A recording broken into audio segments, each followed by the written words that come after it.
To the untrained eye, these might look like the same boat, but one's a movie star and the other is, well, a lesson in engineering. When most people watch the hit series Below Deck Sailing Yacht, they tune in for the crew drama, the guests, or the luxury lifestyle. But if you're here, I know you care about the boats, the real stars of the show. And in this case, the spotlight is on Parsifal III, a 177-foot Perini Navi ketch that's been sailing into living rooms all over the world. But what if I told you that the Parsifal III had a kind of sister ship, a similar Perini Navi yacht, same makers, but this one didn't have the same happy story.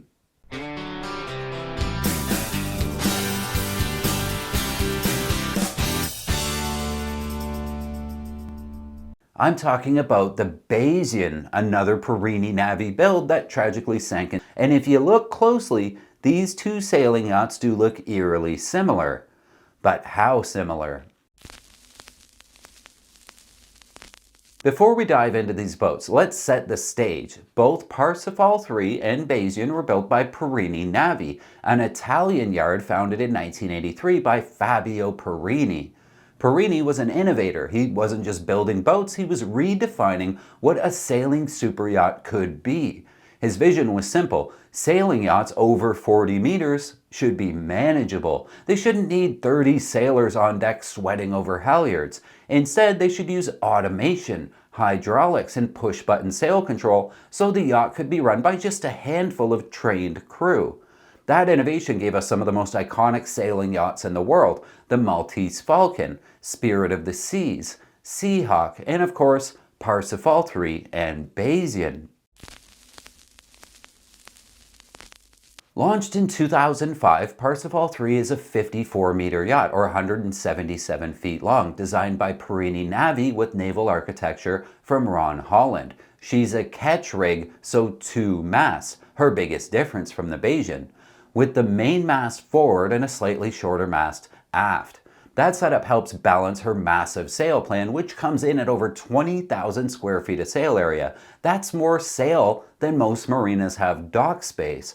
Her carbon fiber masts and booms save weight aloft, improving her stability, and her automated winches mean that all the canvas can be raised or reefed or put away at the touch of a button. Now, here's where she really shines. Despite displacing nearly 460 tons, Parsifal III can hit speeds of around 15 knots under sail. That's the kind of performance that you don't expect from a floating 5-star hotel.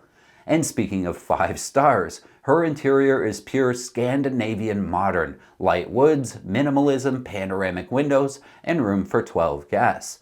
Think floating luxury resort that just happens to be able to cross the ocean whenever it wants. But let's hold that thought and meet her counterpart. Bayesian, launched as Perseus before later being renamed, was a 49-meter Perini Navi sloop, so slightly shorter than the Parsifal III, but very much the same family of boat. Bayesian was launched in 2008, 3 years after the Parsifal. She shares a lot of her DNA with the Parsifal though. Sleek Italian styling, a lifting keel for flexibility into shallow water, high-end luxury interior for guests. In fact, looking at the two boats side by side, it's hard to tell the difference if it weren't for the masts. More on those later.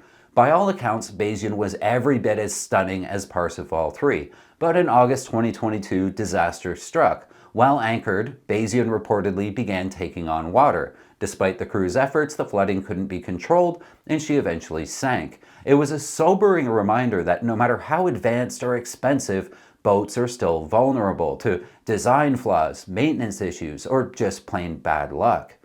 We did an episode on the Bayesian disaster back when it happened, but a quick recap for comparison's sake. The boat was hit by what most agree was a downspout or some kind of sudden and very freak weather incident. The boat was anchored at the time with ports open for the AC and generator, and the keel was in the up position. That's very important because that brought her point of vanishing stability far lower than it would have been had she been at sea, under power, with her keel all the way down. She was knocked down by the weather event and never came back up. So how do these two yachts really compare? Let's break it down. Parsifal III, 54 meters or 177 feet, 460 gross tons. Bayesian, 49 meters or 161 feet, about 400 gross tons. Parsifal is the larger of the two, which gives her a little bit more interior volume and sail area. That extra length also helps her achieve slightly higher top speeds under sail. Their sail plans and rigs.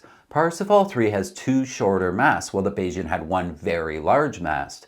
Parsifal has over 20,000 square feet of sail. Bayesian's was slightly smaller, close to 17,000 square feet. Both yachts embodied Perini's philosophy of push-button sailing. Parsifal's carbon spars gave her a performance edge, while Bayesian leaned on her proven aluminum rigs. Parsifal would sail at 15 knots under sail with a cruising speed around 13. Bayesian, slightly less powerful, topping out closer to 12 or 13 knots. Still, for 400 plus ton super yachts, both of those are incredible speeds. They're both incredibly well-performing boats. Both yachts had that lifting keel arrangement, a signature Perini feature. Shallow draft around 4 meters for coastal cruising. Deep draft over 9 meters, so when they're out in the ocean and they gotta go upwind, they can do it.